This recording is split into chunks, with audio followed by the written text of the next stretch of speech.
అదే భయం, అదే టెన్షన్. ప్లాస్టిక్ రైస్ లేవని ప్రభుత్వం చెప్పినా జనాల్లో ఇంకా ఆందోళన ఊతలేదు. కస్టమర్లు ఏ రైస్ షాప్కి వెళ్ళినా ఒకటికి 10 సార్లు చూసుకుని మరీ కొంటున్నారు. లేకపోతే తెలిసిన రైతులుంటే జిల్లాల నుంచి తెప్పించుకుంటున్నారు. దీంతోని సిటీలోని రైస్ బిజినెస్ పై ప్లాస్టిక్ రైస్ ఎఫెక్ట్ బాగా పడింది.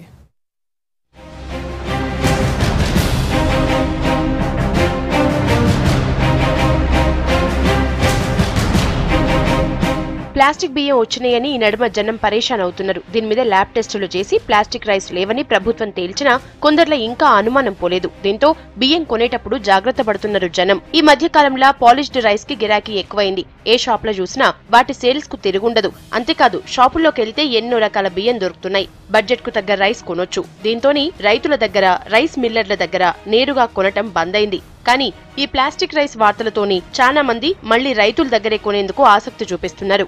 అడిగిన ఓయి కాలంలో కూడా చాలా మందికి వేసిన, ఊరికానుండి తీసుకొచ్చి వేసిన, ఫిలిం నగర్లో కూడా వేసిన.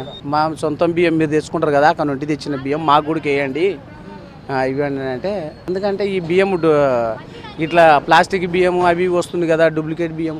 ఈ రోళ్ళ విన కూడా వాళ్ళు చాలా మంది బండ్ల మీద తెచ్చి అమ్ముతారు కదా, ఆ బియ్యం కూడా కొద్దిగా అటు ఇటు వస్తున్నాయి అని చెప్పి మేమేం కొనము. మాకు మా మడిది పండిస్తాడు ఊళ్ళే, అక్కడ రైతుతోనే తెచ్చుకుంటాం, మా మడిదితోనే తెచ్చుకుంటాం. టీవీలో చూపించినాక ఈ అన్నం మంచిగా ఉంటలేదు, బాగుంటలేదు, మనం అక్కడనే తెచ్చుకొని తిందామని చెప్పి అక్కడ నుండే తీసుకొచ్చుకుంటాం. ఎందుకంటే మళ్ళీ ఇంకా మంచిగా ఉంటలేదు, అన్నం ఆసన వస్తుంటుంది, ఎట్లన్నా మాకు తినబుద్ధి అయితే లేదు.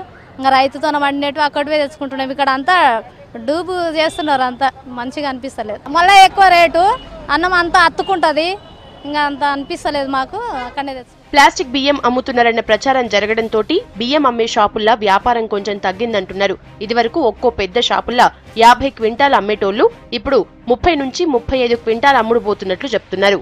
2 months నుంచి కస్టమర్స్ అడుగుతున్నారు ప్లాస్టిక్ బియ్యం అది అని. అడుగుతుంటే మేము చెప్తున్నాం అదేమీ లేదని చెప్పేసి.